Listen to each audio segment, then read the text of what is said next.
das Morgen verstehen.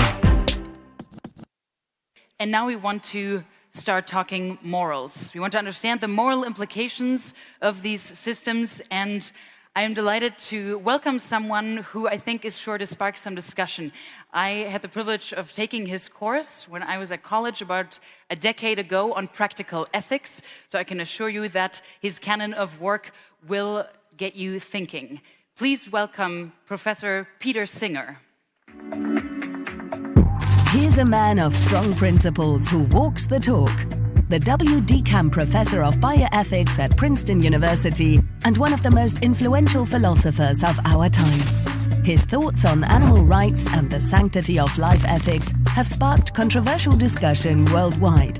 Here to discuss a future of peaceful coexistence between humans and machines, give a warm welcome to Professor Peter Singer.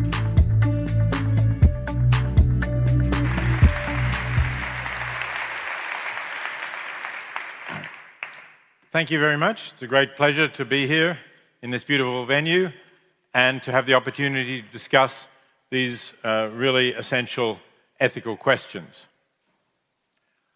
I'm going to start with a concrete example. We all know that self-driving cars are already on the road and that as they become more sophisticated, the programmers face difficult ethical choices. We can imagine, for example, that as the car is driving along at reasonable speed, within the speed limit, let's say, but still at high speed, a group of children suddenly run out in front of the car. There's not enough time to brake. The only way of avoiding hitting and presumably killing the children is for the car to swerve off the road.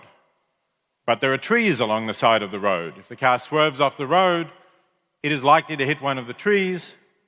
Although the car has safety features, the driver at least is likely to be injured, if not killed. Should the programmers program the car to swerve in these circumstances? We can look at this from two perspectives. First, we could look at it from the perspective of the potential purchasers of the car. They're likely to be more concerned about their own safety, and perhaps the safety of passengers, who may well be their family, than they are about the safety of strangers. So the majority of prospective purchasers of the vehicle are likely to buy a car that protects them.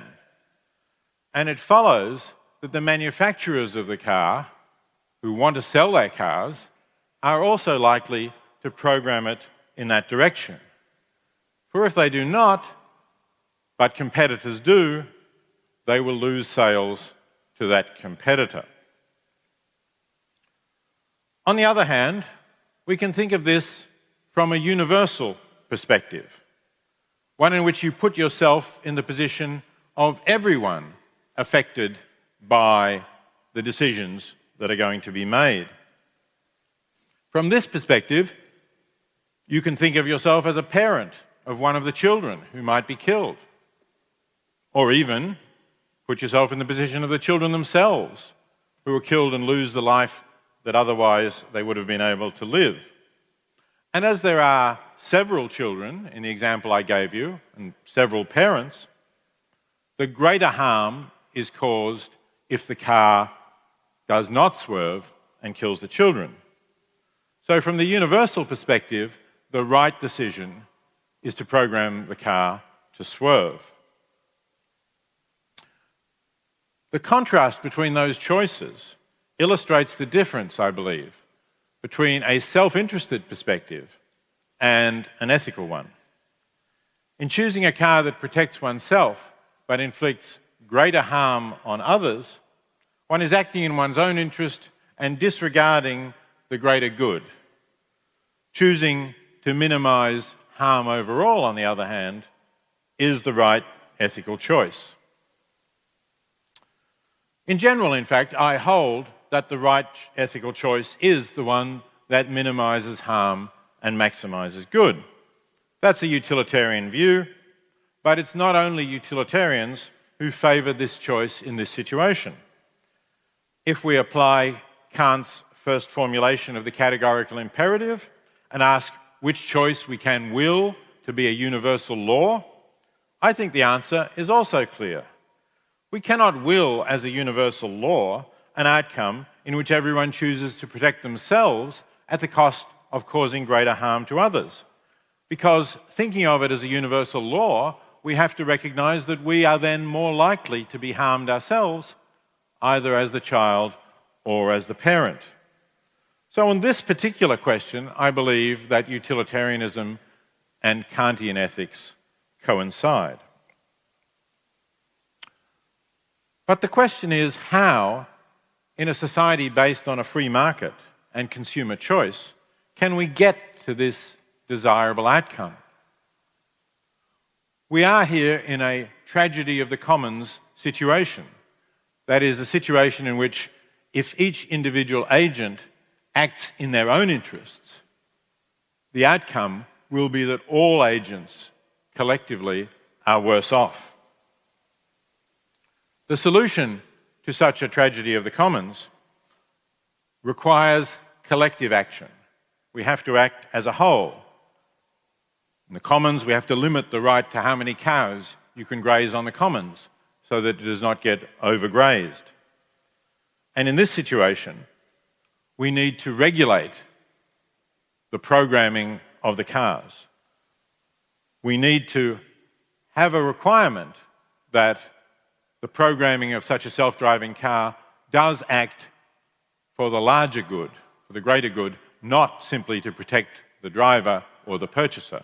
And then every car company can compete on a fair and equal playing field, because those who seek to take an advantage in ways that would harm the greater good are not able to do so.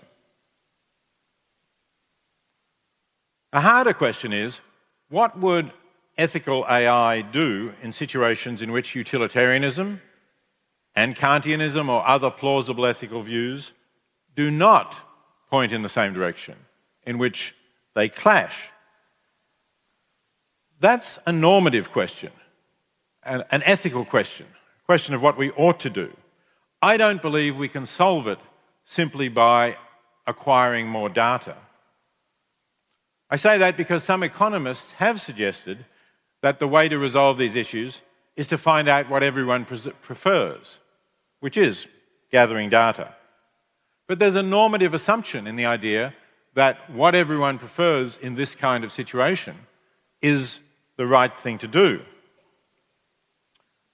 I think that, in fact, the data will simply reinforce some of the prejudices and biases that we already have, including racist and sexist prejudices. And they'll get built in, as Dana Boyd suggested in her talk, into the AI's understanding of ethics. So I don't think we want that. I would argue that instead, we want to talk to people who've spent a lot of time discussing ethics, thinking about ethics, considering the consequences of certain ethical choices, and exploring those implications.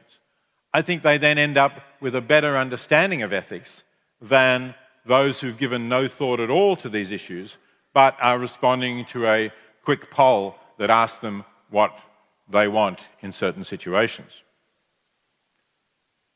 You might object that that sounds elitist, even undemocratic, to suggest that there are some people who know better than everyone else. I think that's a false conception of democracy. I don't think democracy is committed to saying everybody is an expert on morality or on any other issue. I think we need a conception of democracy in which we have opportunities for representatives who are elected by the democratic polis to listen to advice and to expertise and to reach decisions on that basis. Now, of course, it's true that even those who do think a lot about ethics can disagree about the right thing to do. Let me give you another example, one modelled on the tragic events of September 11th, 2001. You'll remember that on that day, hijackers hijacked 4 planes. And there was one point at which 3 of those planes had been crashed by the hijackers into buildings, 2 into the World Trade Center, 1 into the Pentagon, with everyone on the planes killed and also thousands of other people killed mostly in the World Trade Center. The fourth plane was still in the air. Passengers knew what had happened to the other planes, tried desperately to take back the plane from the hijackers, failed, and the plane crashed into a field, again killing everyone on board, but at least this plane did not kill anyone else beyond those on board. Now let's imagine a variation on this tragedy, in which after the first three planes have crashed, the fourth, still in control of the hijackers, is setting a course for a baseball stadium in which the World Series is being played and 50,000 spectators are crowded into that stadium. The plane is only a few minutes away, but it is still over farmland, over empty fields, rather than over a crowded city. And there's an Air Force jet that has been scrambled and has the plane in its sights. The pilot radios for permission to fire his missile that will destroy the plane. Do you give permission for that missile to be fired or not? As many of you may know, the German Constitutional Court considered that question in 2006. The court took the view that the state cannot authorize the shooting down of the plane because that is a violation of the human dignity of the innocent passengers aboard. I believe that in reaching this decision, the judges of the Constitutional Court made a bad mistake. In such a situation, there is tragically nothing that can be done to protect the human dignity and rights of the passengers on the plane. They are going to die within a few minutes. It doesn't really make much difference to them whether they die now, destroyed by a missile, or whether they die when the plane crashes into the stadium. Arguably, the missile saves them a few more minutes of terror before they die. On the other hand, there is something that can be done to protect the human dignity and rights of the thousands of people in the stadium, many of whom are likely to be killed and many others injured if the plane crashes into the stadium. In my view, it's clearly right to try to save life where we can, to protect those people, and that outweighs, in fact, I would say really, as I said, there's really almost nothing to outweigh in terms of the rights of the people on the plane, but if you think a few minutes of that life is worth something, it clearly outweighs that. And that can only be done by shooting down the plane. Now, I give you this example to suggest that if we are designing AI to be ethical, we should avoid rigid rule following. And I think rigid rule following is exactly what the German Constitutional Court was doing when it reached that decision. Rules have their place. They are valuable guides to how to live in normal situations. But that place is not to be followed no matter what the consequences. I would say the same about individual rights. They serve as valuable protections against abuses of authority by the state and by other organizations. But that does not mean that rights are absolute and cannot be balanced against the consequences of violating them. And on this, let me give you another example from your even more recent past. Some 4 years ago, when more than 100,000 asylum seekers were arriving at the European Union's borders every month, your Bundeskanzler, Angela Merkel, who I'm sure we're all looking forward to very much to hearing from this evening, said, "The fundamental right to asylum for the politically persecuted knows no upper limit." And she followed these words with action. And in 2015, Germany registered 890,000 asylum seekers, and over the 18 months following September 1st of that year, accepted 600,000 applications for asylum. I found this extremely moving and admirable, and I believe that no act by any German leader has more decisively distanced modern Germany from its racist past than that particular action. So in that sense, I greatly admire it. Yet at the same time, if as a philosopher I analyse the claim that there is no upper limit to the right to asylum, I don't believe I can accept that claim. What if 100 million asylum seekers had managed to reach the borders of Europe? Or 1 billion?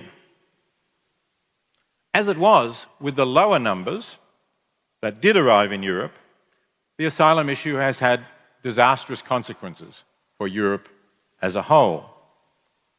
Without it, I think we can be quite confident that the Brexit referendum would not have passed and that Britain would now not be tied up in this horrible situation of trying to negotiate or not negotiate Brexit, which will damage not only Britain but the entire European Union.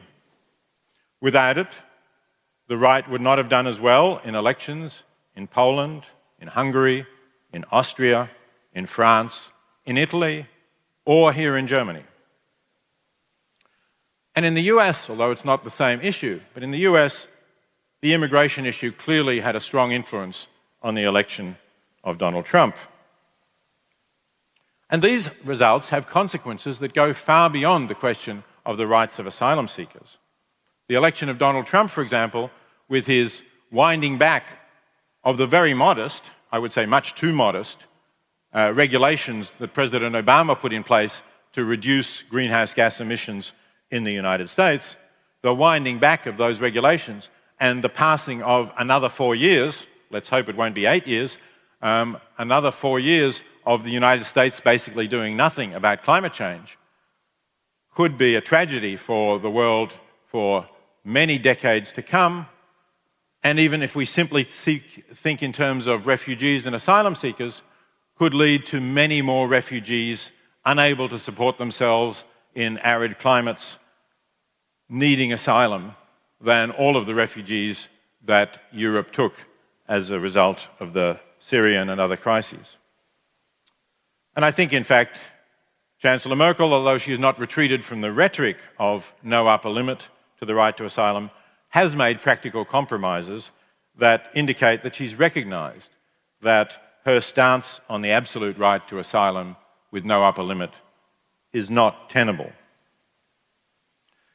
So again, if we're to answer that question, can artificial intelligence be ethical? We need to think about what ethics is, the consequences of our ethical judgments, and the role of rules and views about rights. Joshua Green, a professor of psychology at Harvard University, has given us a useful model, I think, for thinking about the different kinds of ethical judgments that we are likely to make. He's compared moral judgments to a camera that has both an automatic and a manual mode. Most of the time, if we're taking photographs, we use automatic mode. We point the camera and we shoot. We get a reasonably good photo, perhaps as good as we could have got if we'd used a manual mode, and that's fine. And it's quick, we save time, we don't have to think. It works well. But sometimes we find ourselves in a situation that we recognise as quite unusual. The lighting is very different, or we want a different kind of focus. So if we know something about how to take good photos, we'll switch to manual mode, and we'll set those settings for ourselves.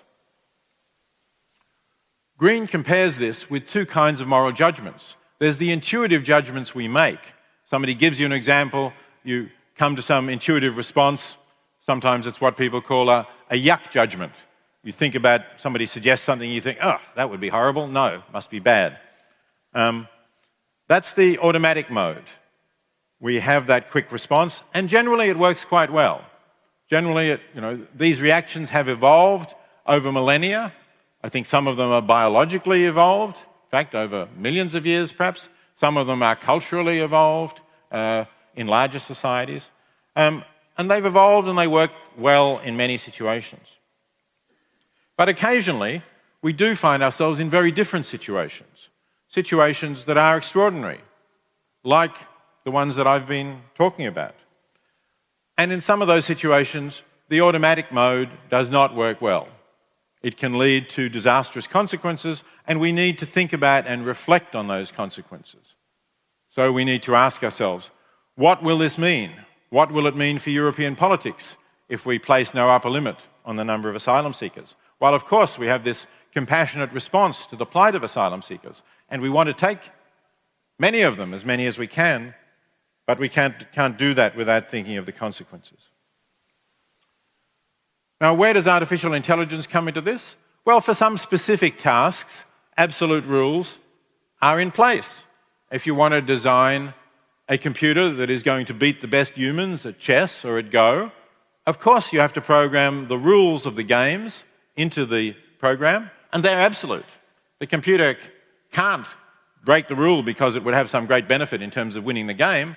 That will simply lose the game. But if we ever succeed in developing broader kinds of artificial intelligence, artificial general intelligence, as it's called, then I don't think we can rely on absolute rules. I think we have to have some more sophisticated way of programming it that will not mean that the computer follows a rule even though the heavens fall and the world perishes. Even philosophers who do defend strong versions of rules, moral rules or rights, many of them build in a kind of an catastrophe override clause so that you can violate rights or rules if that's the only way to prevent catastrophe. And I think that's right. And the point of discussion, the focus of discussion for this ought to be what exactly counts as a catastrophe? How big a disaster does it have to be? There should be some hurdle, certainly, for overriding these rights or rules. But some might say it merely has to be that it's going to be clearly better for everybody in society, from the great majority of society. Others may say, no, it really has to be some kind of catastrophe. So we can discuss that, and no doubt people programming artificial general intelligence in different countries, if they get there, will have somewhat different places where they draw that line. But that's one way to do it. Another model, perhaps better for teaching AI to be ethical, might be virtue ethics.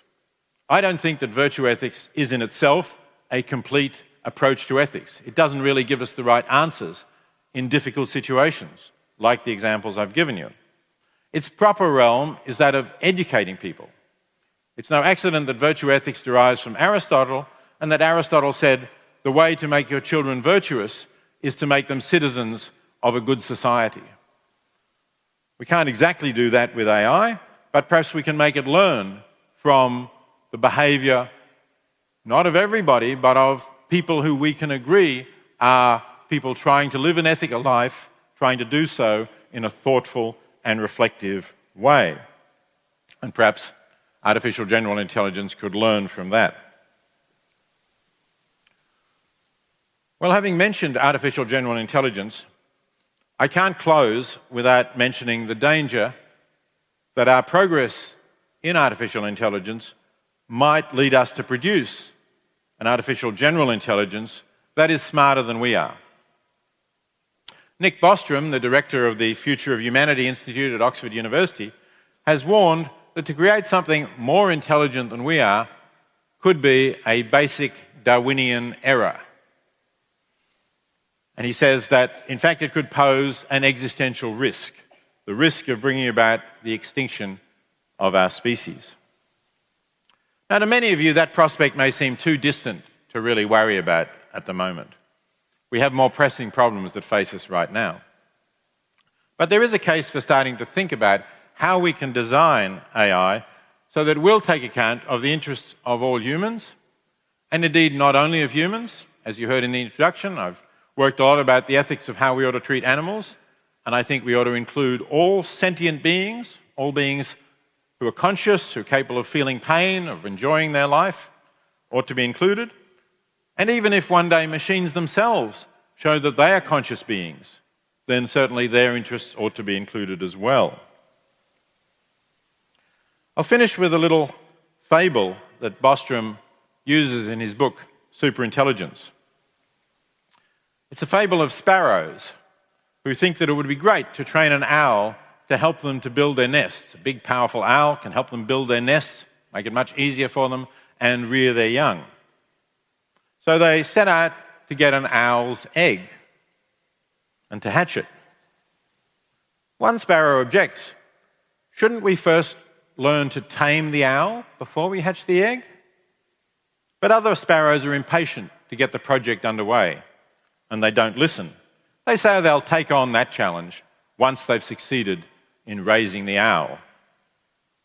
Let's not be like those impatient sparrows.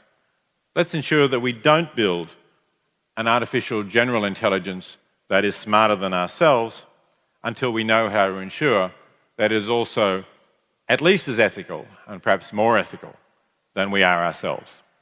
Thank you.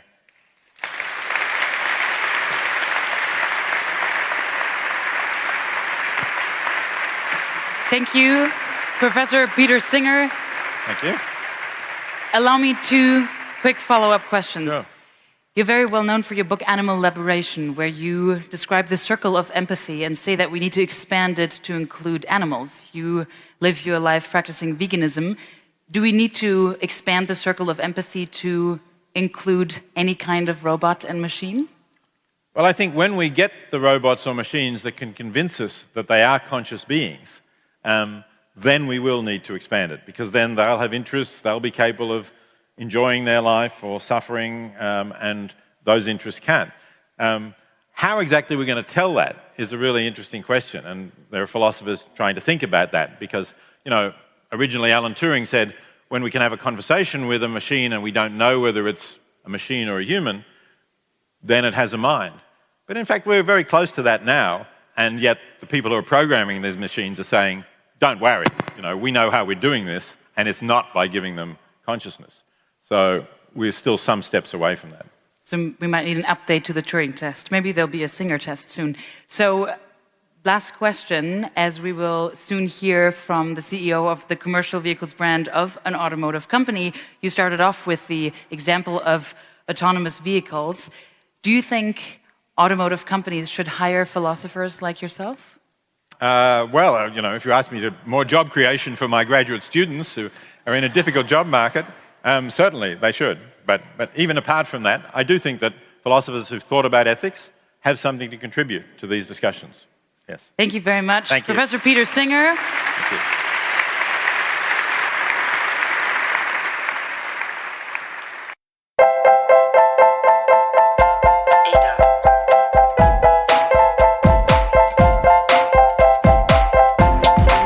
Ada.